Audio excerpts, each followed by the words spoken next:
My name is Jean Keener. I'm the founder of Keener Financial Planning, and I am here with Carl Richards, who is talking to us about his new book that is coming out in October called Your Money: Reimagining Wealth in 101 Simple Sketches. So you published hundreds of sketches, or maybe it's thousands, I don't know, over a 10-year period with the New York Times as the sketch guy. So, what motivated you to turn some of them into a book? I maybe maybe 5 years or so ago, I decided that what I like my real work is conversation, right? Like that's my real work. And I kind of I had decided at the time that I was okay if I never touched the keyboard again, right? Like if I never wrote anything again, I was okay with that. Because just having conversations what is what I cared about. But about 2 or 3 years ago, I realized there was something magic about the artifact of a physical book in terms of starting conversation, like just a means to the conversation, like it's a tool to Hmm. start conversations. And I had noticed people, for more than 15 years now, people have used the sketches as conversation starters, right? They'll print them out and hang them on their wall. They'll put them in social media. They'll put them in their own books. We even had somebody, a financial planner in Texas, have an actual billboard on the side of the freeway with one of the sketches. Of course, it was in Wow. in Texas, right? Yeah. Um, so it was. I was like, oh, that's interesting. Um, so I just thought, like, what if I took, and then I noticed at the same time, like, the global anxiety around money wasn't getting any better. Hmm. And I'm pretty convinced that good financial decisions, and I would go so far as to say good financial planning happens in conversation. And so I just thought, like, what if could I put together a book that was carefully crafted and everything about it felt different, from the white space to the size of the book to the cover. My publisher actually allowed us to move the front matter, like all the copyright and legal stuff. I don't know if you notice that Hmm. when you read it. They allowed us to move it to the back. Oh, I nice. asked them, like, is there any way to do that just to allow the readers just to get Yeah. right into it? And they were like, Yeah. we've never done that before. Hmm. And why not? So like everything about it, I was like, could I work hard enough to make everything about it in service of more meaningful conversations? And so that's when I decided to write this book, was like, look, and I'm just using the book as a forcing function Hmm. to have conversations like this, right? And I'm not really on a book tour. I'm on a conversations tour, and so that's why I decided to put this, despite saying I would never write another book. That was why I put this book together. It feels like a catalog of some of my best work. It's every word I've labored on. There are some words in this book I've thought about for over a decade, like individual words that I've pulled out or added. And so that's really why I did. I just hope it spurs more conversations of the kind that we're having now. Hmm. So, let me ask you about one word choice in particular. You say that you want the book to be a conversation grenade. Yeah. Yeah. Tell me about that word choice. It's funny, Gene, I'm always slightly uncomfortable with it. I I've always been slightly uncomfortable with the idea just because of the sort of association Hmm. that a grenade can have. But somebody, when I was really struggling, I've been thinking about that for a long time because I first heard Hugh MacLeod at Gaping Void use that term well over a decade ago. And I was struggling with that, and somebody said, "Well, people use the word love bomb all the time," and I was like, "Oh, okay." So I Yeah. think what I'm trying to get across is you toss this book into a room, Yeah. and conversations break out everywhere, Hmm. and that's really so I've decided that the trade-off was kind of worth it in terms of thinking of it that way. So there are 10 sections in the book, and only Hmm. one of them is about investing. When people are reviewing the book, are you getting feedback that that's surprising to them? I Even as you ask that question, I feel like it feels very appropriate to me, Hmm. right? That 10%, Yeah. right? And I'm not even sure all of the essays under investing are purely investing related. And I'm not sure that there aren't some in the risk Mhm. section that aren't related to investing. But I hope that 10% or less of the book is about investing, right? Yeah, Because you and I both know it's an incredibly important part right, of lifetime financial success, but it's a very small part, right. right? It's only one part. Hmm. Incredibly important, but only one part. Yeah. No, I love that kind of weighting of the importance because um, it seems like so many people come into the financial planning conversation expecting that they're hiring an investment manager, right? But Hmm. they really need so much more. And so to have a book about, finances and money, dedicate some time to it in a very thoughtful way, but not have it be the whole topic of the book. I Yeah. thought was really good. So it matched our values. Let Yeah. me just ask you, a year from now, the book comes out in October. Mhm. What are you hoping will be the result of the book having been out in the world for almost a year? A million conversations. I don't know how to quantify that. Right. I just hope. I mean, here's like when I really slow down enough to answer that question. My hope is that I'll have stories. I'll be told stories Hmm. about a family sitting around the dining room table after dinner, Hmm. having some conversations that they never had before. I was fishing with my sister. We Yeah. finally talked about that experience we had with dad. Hmm. Like I want to hear more of those Hmm. stories. Yeah. Yeah. No, I think that's great. And that's one of the things that I'm hoping for too, like in sharing this with clients, that we get to have more conversations with them about, what pieces of money are really important to them and, what it really is going to be used for that's most meaningful. And then that they can then take that and also have conversations with their family and, other people in their lives. Um, Yeah. That's the piece I do love is the compounding yeah.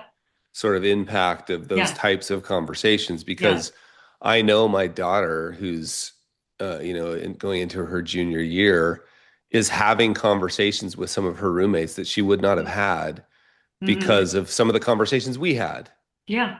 right? And if we can keep that compounding going, Yeah. maybe we have a chance back to the global anxiety around money. Maybe we have a Hmm. chance to lower it. Maybe. Right. Yeah, Yeah. it can have lots of ripples. Well, if it's okay with you, I'd like to share, put up on the Sure. screen one of the drawings that I thought was really neat.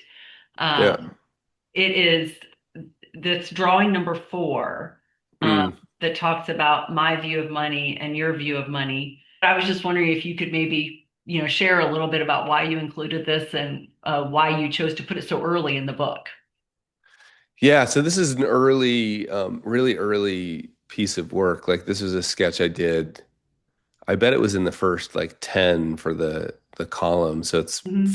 15 years ago. And it's funny, I worked really hard on this because it was originally it said his view of money Oh. and her view of money. Because Uh-huh. this was based on an experience I had with my wife. The Hmm. sketch was. Hmm. When she said something that I was like, wait, that thought you just shared with me about that's never occurred to me. I've never had that thought before. My wife and I grew up within a mile of each other, neighboring high schools by every outward appearance, the same socioeconomic class, but we had Hmm. vastly different experiences. Like my parents were divorced Hmm. when I was 8. My mom was like we were barely able to be in the neighborhood, and she had a different experience. And then you throw us together in a marriage or a relationship or a friendship or a father parent or a partnership. We better realize that we're bringing different views of the same thing. Hmm. Like somebody could say freedom, somebody could say constraint, Hmm. right? Somebody says security, somebody says stress. Yeah. And none of those are wrong. We just have to Right. learn to say, "Oh, that's interesting. Tell me more about that." Yeah. Yeah. And I think so many misunderstandings around money come from this that you think, oh, this is how I view it, so this must be how this other That's person views exactly right. it. And it's just not the case. And so I think it's just so helpful to be reminded that we all have vastly different perspectives when we're coming to talk about money. I want to show one more sketch that I thought was I don't know, it was a different thought process for me. Um, and I'm curious kind of your thoughts on it. And this is the one called The Money Mirror. And it this one, I will say, like we've talked a lot with clients over the years, and I've shared my personal experience about that when you start tracking your money, that it does lead you to see if you're spending in alignment with your values. But the way you positioned it as an awareness kind of meditation or just, thoughtfulness, that was very helpful to me. And I Hmm. was wondering if you could Tell me talk. why. Tell me why it Well, was helpful.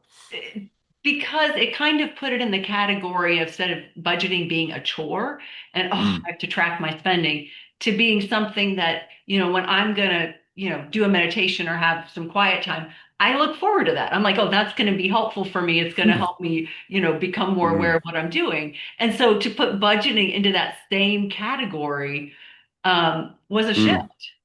And I think it might be really helpful to other people too, not just me, because so many people feel that sense of dread around it. Yeah. No, I'm glad to hear that. That's exactly what happened to me. And there's another one related to this called Cash Flow Love, Hmm. which is a very similar Yeah. and they're almost on the same topic, right? Oh, Like yeah. it's a very similar um just subtle shift. Like I just Hmm. want to, and again, this is the point of the book. Can we just change Hmm. the way? Not improve. Let's Hmm. literally change. What if we're all not bad with money? What if we've just been asking the wrong questions? Right.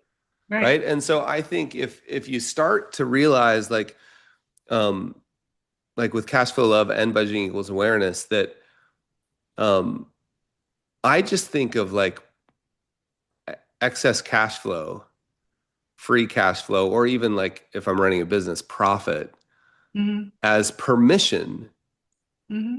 to keep doing what I want to do. Hmm. And so if I can start just paying attention to how I spend and each the great news with spending, it's so awesome. Like I have this whole thing called the spending practice. I don't think it makes an appearance in this essay, but it's in the book.